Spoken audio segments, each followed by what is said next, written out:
Kayo ho ba ay nakausap din nung dalawang magkasintahan na vlogger?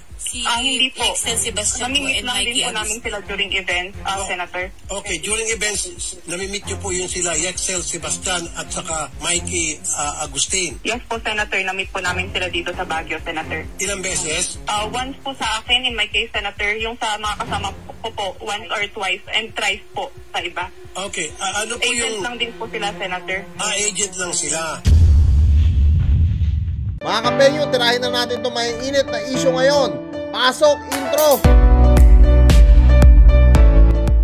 Hey yo, what's up sa inyo mga kapenyo? At today meron na naman tayo napaka-init na reaction video. At ito si Excel Sebastian, nag-update na nga sa kanyang Facebook page ngayong araw lang mismo mga kapenyo, na kung saan sinabi nga niya dito, interview po ito. Hinighlight ko lang, pakinggan daw mabuti. So parang sinasabi niya na mali tayo ng pagkakaakala.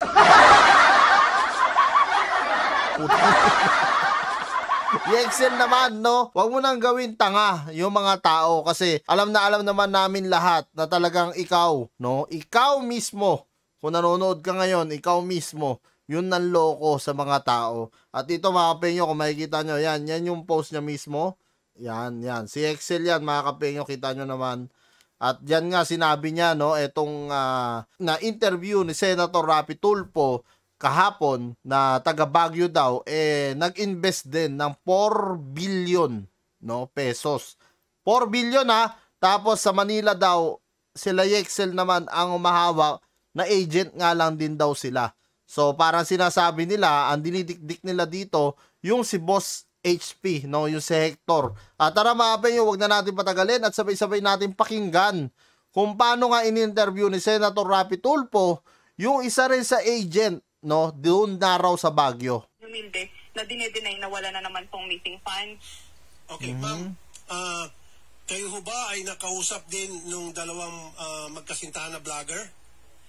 Hindi po. Excel Sebastian po Namimit and lang din Mikey po namin Agustin. sila during events, Senator. Okay, during events, namimit nyo po yun sila, Excel Sebastian at saka Mikey Agustin. Yes po, Senator. Namit po namin sila dito sa Baguio, Senator. So yan sinasabi ng isang agent, mga kapenyo, ito ay kaparehas din ni Excel, no? Magkaibang branch nga lang sila, magkaibang lugar lang sila. Ito naman yung may hawak sa Baguio, na kung saan iniimbestigahan din dito ni Senator Rapi Tulfo. Kasi itong kasong to, tuloy-tuloy na to mga kapenyo, no? At talagang pinaghahanap na itong kung sino ba talaga yung may hawak talaga ng malaking pera na to, or sino ba talaga yung pinaka head nila, no? At kahit pa sabihin ni Excel dito na wala siyang kinalaman pero tumanggap pa rin siya ng pera, yun yung mark money na tinatawag, talagang makukulong at makukulong ka pa rin. Himas, rehas ka pa rin at yari ka pa rin kay Peryong.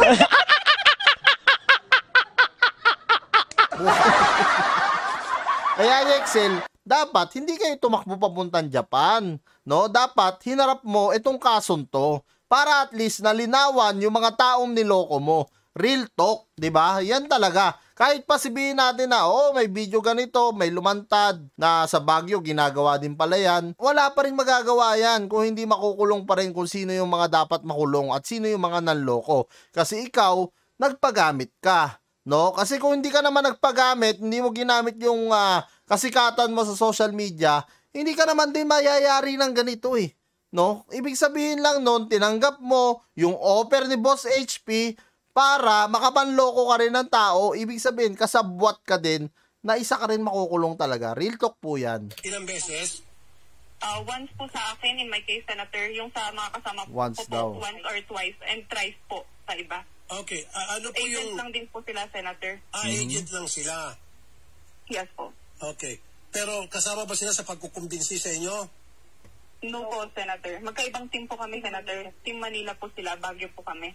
So yan mga kapenyo, no, sinabi rin dito ng agent na Team Manila nga raw, ito sila Excel at Baguio nga sila. Tinanong naman ni Senator Rapi Tulfo kung magkasama nga sila. At sinabi nga nitong babae na hindi, no? Kahit pa ganyan yung, kahit pa balik rin natin yung sitwasyon mga kapenyo. Alam nyo dito, no, alam nyo sa mga kasong ganito, kung sino talaga yung humawak, no, ng pera o tumanggap o nakipag-meeting, no? Kahit pa sabihin mo may boss ka, ang ano rito, huli ka pa din, no? Huli ka pa din kasi kasabwat ka eh. No, kung sino ang alam nyo, meron nga kasabihan, kung sino ang ugat, pati ang bunga huli. No, pati ang bunga kuha lahat 'yan. No, walang makakaligtas dito kasi pera 'yan eh. Nanloko kayo ng tao. Ulitin ko, nanloko kayo ng tao. Kaya ibalik nyo yung pera na dapat hindi naman talaga sa inyo. So pati kayo naghihikayat din? Yes po, yun po yung inantais nila sa amin na manghikayat nga po mag-invite, which is karamihan po ng sinabi nila na unahin po namin is mga pamilya nga daw po namin para sila daw po ang matulungan, which is... So yan mga kapengyo, no, sinasabi ng babae dito, no, ewan ko kung sino yung babae in interview dito ni Senator Rapi Tulfo, pero alam natin, no, na isa sa kasamahan nila Yexel, pero magkaibang lugar, sinabi ko nga kanina, no? At talagang sinasabi nga niya dito, unahin nga raw yung may mga pamilya na dapat matulungan. Gunggong! Barinig kita sa mukha eh! Ibis na matulungan, puta na, lalo nalugmok sa inyong hayop kayo. Natatawa na lang ako dito mga kapengyo kasi alam niyo yun, sinasabi niyo yung pamilya na dapat matulungan, dapat tinulungan nyo talaga, hindi nyo tinakbuan, diba? Isipin nyo yung taga Maynila na kasamahan nyo, nasa Japan na nga eh, nagtatago na ngayon. Paano naman sasabihin nyo, di ba, na dapat matulungan yung mga pamilya na yon? Kawawa naman, di ba? May mga nagreklamo pa nga dito kay Senator Rapi Tulfo, 5 million, 6 million, tapos yung iba, 4 million, 1 million, pinakamababa, 200,000, puta. Tapos, pag nag-inquire ka sa kanila, meron silang limit, no, na 200,000 pataas. Pag OFW ka na hindi naman ganun kalaki ang kinikita mo, 200K. Tapos, kung malaki naman ang kinikita mo at alam nila na kayang-kaya mo, 1 million to kalahating milyon. O isipin nyo yun mga kapenyo, ganun yung i-invest mo. Kawawa naman yung mga tao na alam mo yun, umaasa sa inyo, na dadating yung pera nila monthly kasi pinangakuan nyo nga. Tapos, saan mapupunta? Tapos, di ba, yung kontrata nyo rin, ano yung nakalagay? For loan, di ba? Isipin nyo, doon pa lang, lokohan na talaga eh. Di ba? Doon pa lang, sa kontrata nyo, halatang halata na nanloloko talaga kayo. Tapos, may gana ka pa, Yexel, na i-post ito, na parang sinasabi mo na talagang hindi ikaw yung head. Oo, sige, palagay na natin, sige na. No, hindi na ikaw yung head. Pero maniwala ka sa hindi. Sasabit ka pa din dito, Yexel. Kulong ka pa rin. Butas ka talaga kay Peryong dito.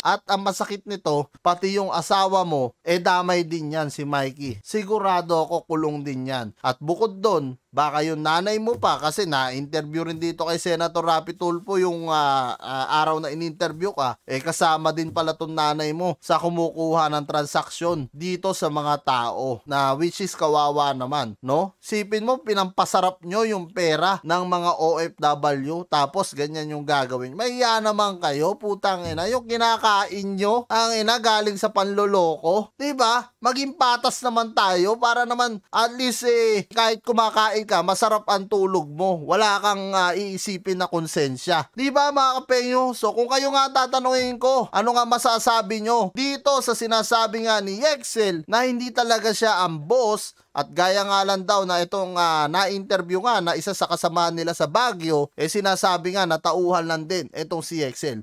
Naniniwala ba kayo o hindi? Comment nyo na lang down below yan mga kapenyo at lahat-lahat po yan mababasa ko. Maraming salamat mga kapenyo at kita-kita lang tayo sa susunod kong reaction videos. I would be up waiting for you if you had to leave. I would wait a lifetime if you were at sea. I just wanna say that I feel that our love is real. Maybe we should hurry up and seal the deal.